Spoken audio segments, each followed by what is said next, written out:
chegou, desinstalou meu coração.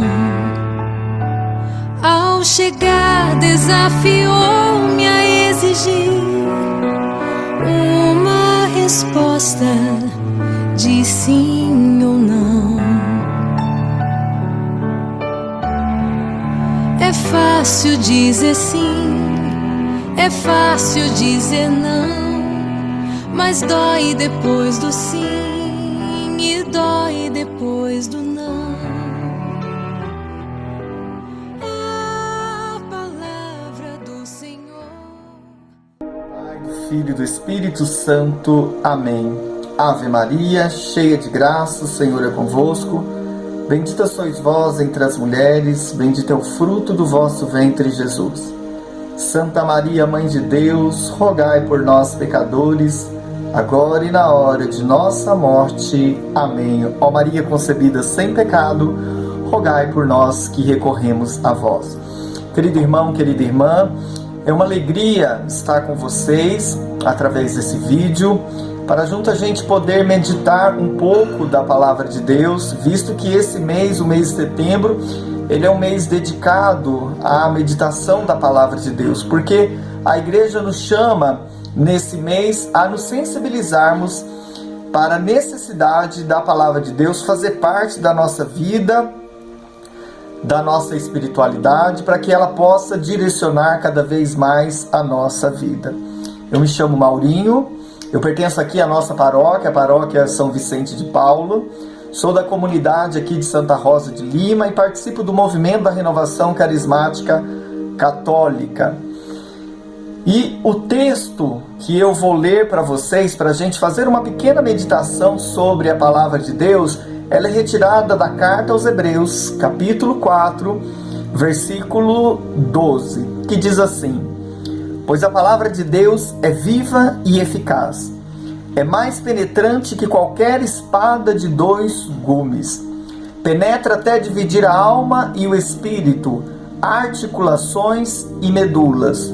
Julga os pensamentos e as intenções do coração.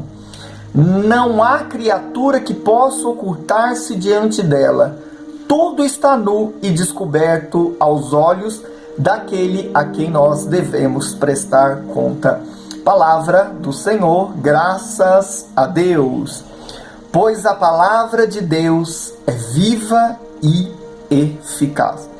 Por que o autor da carta aos Romanos, ele chegou a essa conclusão de que a palavra de Deus, a Bíblia Sagrada, não é um livro qualquer, mas é um livro que remete a uma pessoa que está viva, ou podemos dizer que é a própria pessoa, como nos ensina a tradição da igreja. Pois bem, meus irmãos, Deus, nós podemos conhecê-lo através de 2 maneiras, no qual Deus mesmo quis se revelar: através das suas criaturas, das coisas que ele criou, ou através da sua palavra. Das criaturas, por quê?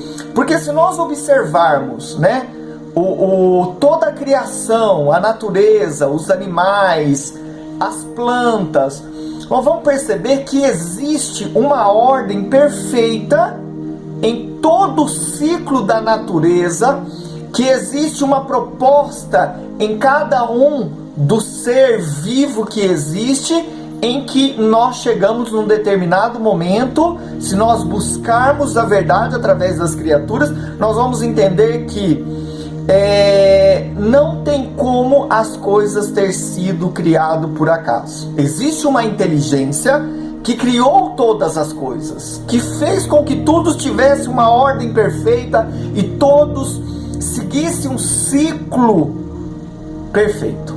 Ou seja, a pessoa que faz essa busca através das criaturas pela verdade chega num determinado momento que ela precisa reconhecer: existe uma inteligência superior no qual criou e estabeleceu a ordem de todas as coisas, E essa inteligência nós sabemos que é Deus. Então Deus se dá a revelar também através das suas criaturas. Claro que é de uma maneira imperfeita, porque nessa busca a gente faz a busca através da via natural, através da razão, e nós sabemos que a nossa razão ela é limitada. Mas Deus também se deu a conhecer, se deu a revelar-se através da sua palavra. Como assim?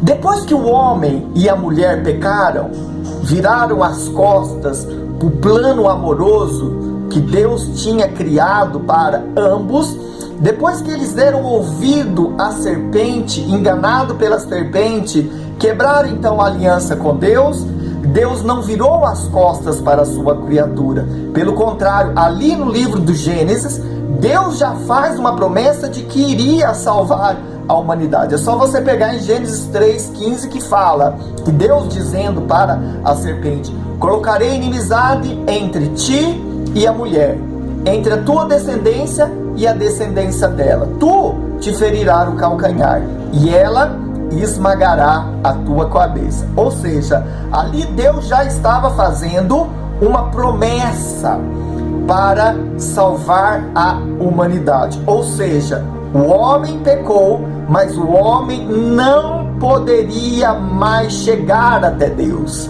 não poderia mais ter acesso a Deus. Então Deus precisou vir até nós para nos salvar. Mas para que Deus viesse a nós, para que Jesus se encarnasse no seio virginal da Virgem Maria, o que Deus fez? Deus precisou, em primeiro lugar, preparar um povo, né?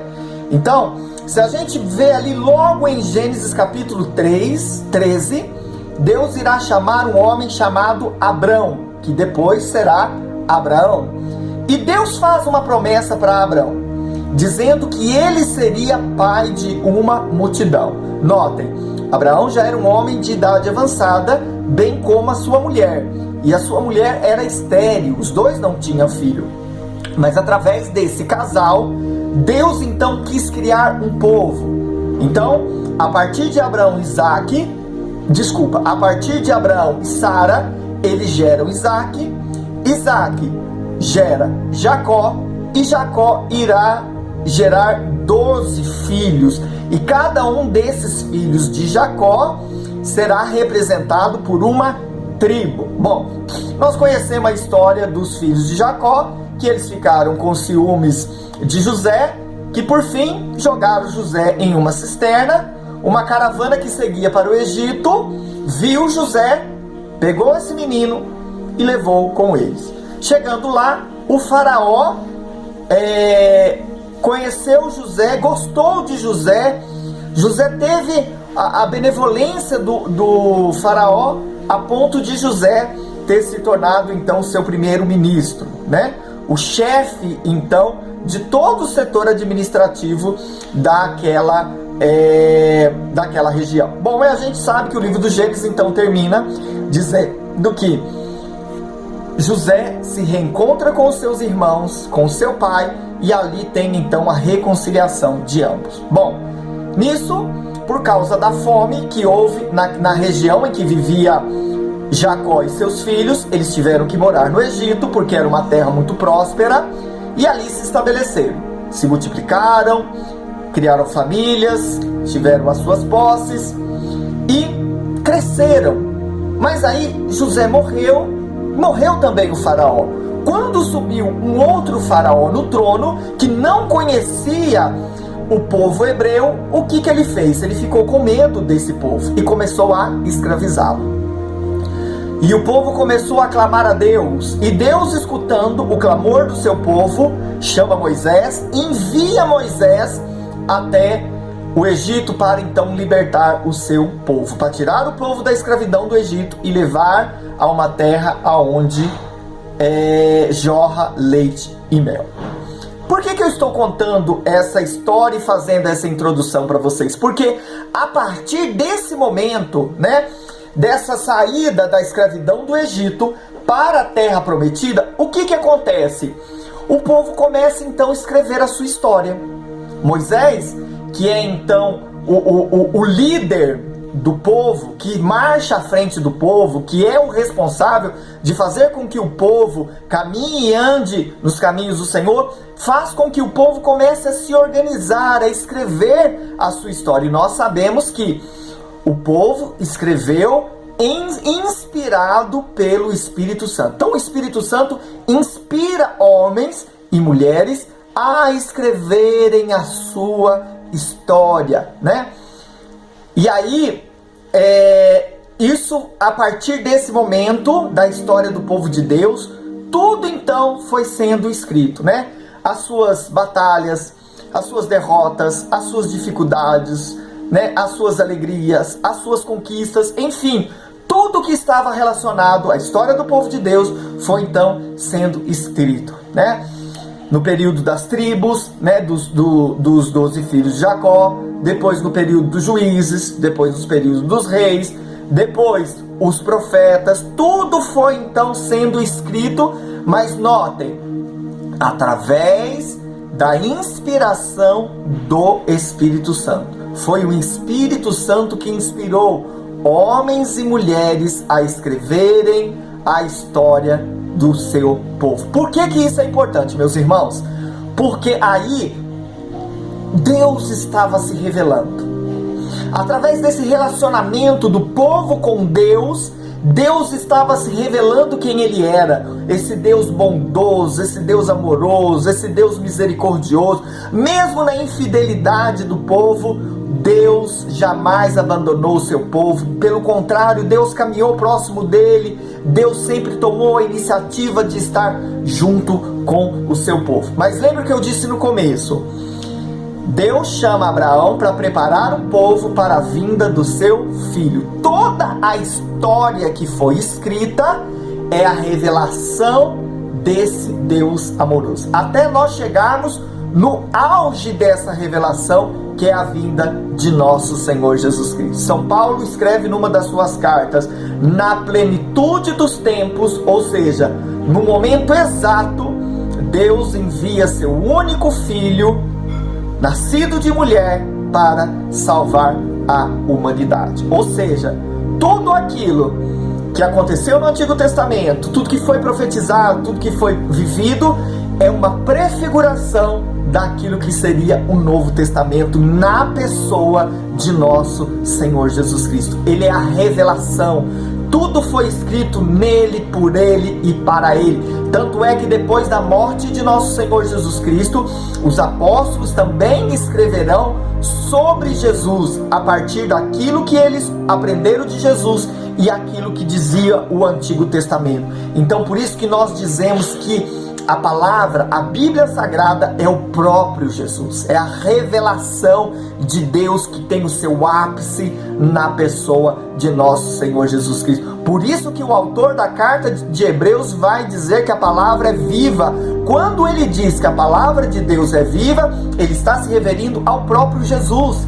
Ele está dizendo que o contato que você tiver com a palavra não é um contato simplesmente com um livro qualquer, um livro de autoajuda, um livro de romance, não, mas é o próprio Jesus, é o próprio Jesus. Não é um livro de superstição, não é um livro para a gente sentir melhor, não é um livro para a gente sentir paz, não. É um livro para termos um encontro pessoal com uma pessoa que é Jesus Cristo. Então eu digo para você, amado irmão, amada irmã, que assiste esse vídeo e que está acompanhando todas as formações toda a semana. Esse mês de setembro é um mês em que a igreja nos convida a termos esse contato com a palavra de Deus. Mas não apenas esse mês. Ela nos sensibiliza esse mês para que a palavra de Deus faça parte da vida de cada um de nós. Faça parte, assim como nós temos que nos alimentar todos os dias, para que a gente não chegue num estágio de anemia, de falta de ânimo, né? De desnutrição. Também a palavra de Deus serve para esse alimento, para alimentar a nossa alma, para que a nossa alma não morra, para que a nossa alma mantenha-se viva nessa busca incessante por esse Deus que é amor, esse Deus que é bondade e esse Deus que é infinita misericórdia. Não tenha medo, faça isso. Tome a sua palavra, se ela estiver encostada na sua casa, se ela estiver aberta aí, não tenha medo, faça o propósito de todos os dias você reservar um tempo para você ter esse encontro com a palavra de Deus. E eu quero encerrar essa nossa meditação pegando aqui um trecho de um documento do Concílio do Vaticano II, a Constituição Dogmática Dei Verbum, que fala sobre a revelação, que fala sobre a palavra de Deus, que diz o seguinte: a Igreja sempre venera e venerou as divinas Escrituras, como também o próprio corpo do Senhor, sobretudo na Sagrada Liturgia. Nunca deixou de tomar e distribuir aos fiéis da mesa, tanto da palavra de Deus como do corpo, o pão da vida. Ou seja, o magistério da igreja está nos ensinando que tanto a palavra como a Eucaristia são veneradas pela igreja e são importantes para a igreja. Tanto é que quando você vai à missa, você é alimentado tanto pelo pão eucarístico como o pão da palavra, porque são importantes para nossa vida espiritual, porque são importantes para nossa salvação. Então, eu encerro essa nossa meditação fazendo um apelo para você que está me assistindo. Retome novamente a palavra de Deus nas suas mãos e deixe que ela se faça vida na sua vida. Deus abençoe você, que Nossa Senhora, aquela que encarnou a palavra de Deus no seu seio, também nos ajude a encarnar a palavra de Deus na vida de cada um de nós. Deus abençoe a todos. Em nome do Pai, do Filho e do Espírito Santo. Amém.